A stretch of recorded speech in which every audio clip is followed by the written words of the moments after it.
Selamat pagi Bapak dosen dan teman-teman semua. Kami dari kelompok 7 akan mempresentasikan mengenai analisis manfaat biaya dalam kondisi informasi yang terbatas. Adapun anggota kelompok kami yang pertama yaitu saya sendiri, Niketut Rizky Rahayu Suandari dengan NIM akhir 169 dan rekan saya Puturiani Gayatri dengan NIM akhir 176. Adapun subpokok bahasan pada materi kami yakni yang pertama, perubahan-perubahan non-marginal, yang kedua, penaksiran tanpa adanya pasar langsung, dan yang ketiga, penaksiran kontingen dan CVM. Materi yang pertama yakni perubahan-perubahan non-marginal. Kecenderungan menemukan pasar-pasar yang tidak dapat diperlakukan seperti halnya hubungan dengan akibat-akibat dari program atau proyek yang diusulkan. Usaha yang diusulkan jelas cukup besar untuk mempengaruhi harga beberapa barang dan jasa. Akibat menguntungkan atau merugikan merupakan non-marginal, inframarginal, atau keduanya. Penaksiran tanpa adanya pasar langsung. Setiap metode utama dan penaksiran tanpa melalui adanya pasar mempunyai kerangka kerja sendiri-sendiri, yaitu struktur logis yang mengidentifikasikan potensi kerja.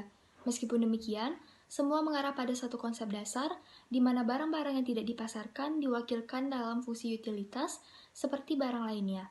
Dan, jika tidak dalam kondisi-kondisi tanpa pesaing, tanpa barang mewah, atau kebijakan politis untuk menyediakan secara bebas di luar pasar yang memisahkan dari barang-barang biasa, barang-barang ini akan diperdagangkan dan dinilai dengan cara yang sama seperti barang-barang pasar. Ada beberapa barang yang tidak dipasarkan yang dapat disimbolkan dengan Q dan terdapat cara untuk menjelaskan fungsinya, di mana U sama dengan U dari Q dan Y, di mana Y adalah numerir atau nilai semua barang dan jasa selain Q. Ini adalah rumus yang implisit ada dalam model nilai umum dan dapat ditulis bentuk alternatifnya di mana U sama dengan U dari Q dan Z, di mana Z adalah vektor dari barang biasa. Rumus yang ekuivalen yaitu U sama dengan U dari P, Q, dan Y, di mana P adalah vektor dari Z dan Y adalah income. Berdasarkan pemaparan sebelumnya, kita mengetahui bahwa untuk mengestimasi nilai Q dan kemudian keuntungan biaya-biaya tambahan dari tambahan penurunan Q melalui fungsi utilitas dapat tempuh dengan dua jalan yang berbeda. Nah, salah satunya berusaha untuk mengestimasi secara langsung kurva nilai total, di mana kita bisa lihat pada gambar 8.1 yang merupakan kurva nilai total untuk seorang individu konsumen. Berdasarkan kurva tersebut, kita dapat mengetahui bahwa yang pertama, selisih antara Y0 dengan Y-min sama dengan WTP untuk penambahan dari Q0 ke Q+. WTP sendiri adalah willingness to pay. Sedangkan untuk selisih dari Y+ dengan Y0 sama dengan WTA untuk pengeluaran dari Q0 ke Q-min, di mana WTA sendiri adalah willingness to accept. Penaksiran kontingensi dan CVM. Kurva nilai total adalah kurva indifferent untuk individu yang dilambangkan dengan Q0 dan Y0. Kurva nilai total menunjukkan keuntungan atau biaya dari tambahan atau penurunan Q sebagai berikut. U Q0 Y0 sama dengan U Q-min Y plus sama dengan U Q plus Y-min sama dengan U Q-min Y plus WTA sama dengan U Q plus Y-min WTA. Metode penaksiran kontingensi inilah yang biasa dikenal dengan istilah Contingent Valuation Method atau CVM. CVM mencoba untuk menentukan jumlah kompensasi yang dibayar WTP atau Willingness to Pay, atau jumlah kompensasi yang diterima WTA atau Willingness to Accept, yang akan memperbaiki tingkat utilitas individu yang mengalami tambahan atau penurunan dalam tingkat Q. Pada CVM, arah pengamatan menciptakan pasar hipotesis. Tingkat Q bervariasi dan nilai yang tercatat dalam pasar diperlakukan sebagai nilai-nilai kontingensi, yaitu sebagai nilai-nilai untuk variasi tingkat Q kontingensi dalam pasar semu. Jadi, pada CVM, pengumpulan data bisa didapat melalui survei, yakni bisa surat, telepon, tatap muka, atau kombinasinya, atau dalam berbagai bentuk percobaan mungkin dengan bantuan komputer. A. Validasi metode. WTP dan WTA diinterpretasikan sebagai observasi nilai-nilai akibat surplus ekonomi. Namun sekarang muncul pertanyaan mengenai kualitas data nilai CVM sebagai kelompok, dan ini dikhawatirkan mudah menyebabkan manipulasi. Untuk membuat pernyataan umum, kualitas data nilai bergantung pada karakteristik pasar kontingensi. yang memiliki karakteristik yang pertama disusun sesuai dengan teori dasar penilaian BCA.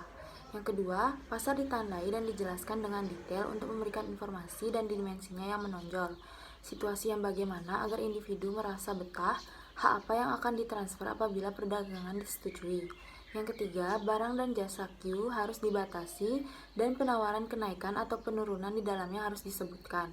Yang keempat, harus memberikan petunjuk yang akurat dari penilaian individu. Perbedaan pasar kontingensi dengan pasar sesungguhnya. Perbedaan pertama, barang-barang yang ditawarkan dalam pasar kontingensi tidak selalu familiar, dan para individu tidak akan menghubungkan barang-barang yang bersangkutan dengan kemungkinan perdagangan. Sedangkan barang-barang yang kurang terkenal sering ditawarkan dalam pasar sesungguhnya, khususnya dalam percobaan pasar. Perbedaan kedua dilihat dari akibat dari pemilihan keputusan yang salah, di mana untuk hukuman atas keputusan yang keliru dalam pasar real berakibat uang yang telah dikeluarkan dan kembali dengan hasil beli yang kurang memuaskan. Sedangkan untuk keputusan yang keliru dalam pasar kontingensi akan mengakibatkan kesempatan seseorang untuk memengaruhi kebijakan, terbuang atau tersalahgunakan. Kesalahan perumusan nilai dalam pasar kontingensi.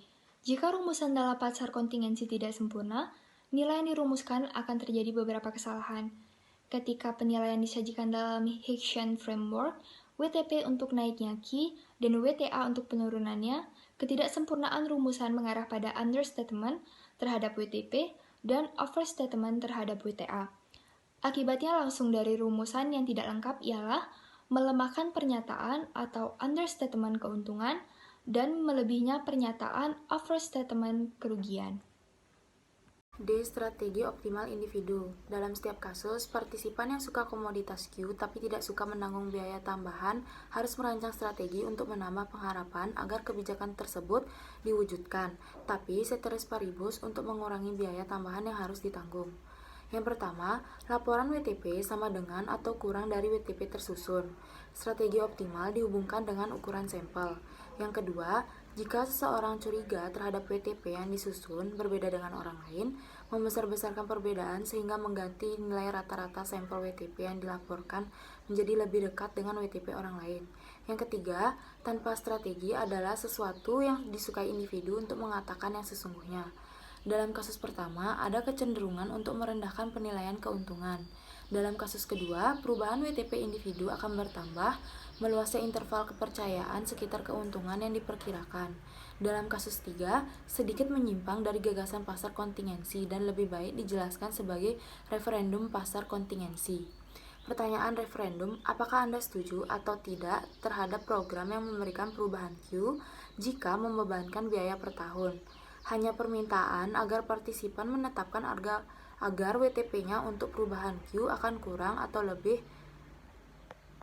dari keuntungan ini dicapai pada beberapa tingkatan harga yang hasil-hasilnya tercermin dalam jumlah partisipan yang setuju atau tidak setuju dengan usulan membayar per kapita. E. Implikasi. Analisis konseptual dari perilaku partisipan dalam latihan penilaian bersama mempunyai implikasi yang telah diperkuat dalam aplikasi empiris, meliputi studi tentang penilaian kontingensi akan mengumpulkan bagian penting dari nilai data yang dapat dilengkapi, mungkin dengan sedikit observasi. Keluasan bentuk pasar kontingensi, kita yakin bahwa bias yang ada karena penyusunan dan pelaporan WTP akan ada akibatnya. Ini digunakan ke pasar kontingensi berdasarkan pengukuran nilai kompensasi Hicksian dan asumsikan dengan penggunaan analisis statistik yang ada. Bentuk penilaian kontingensi masuk dalam variasi yang bisa diperhitungkan dan karakteristiknya akan berbeda dalam cara-cara yang dapat diperkirakan. Kemudian, kualitas data nilai kontingensi dapat diubah dengan perhatian khusus terhadap bentuk pasar kontingensi. Penggunaan pengukuran nilai kompensasi Hicksian dan bentuk referendum seperti dalam kasus 3 adalah cara yang jelas untuk meminimalkan bias dalam estimasi keuntungan.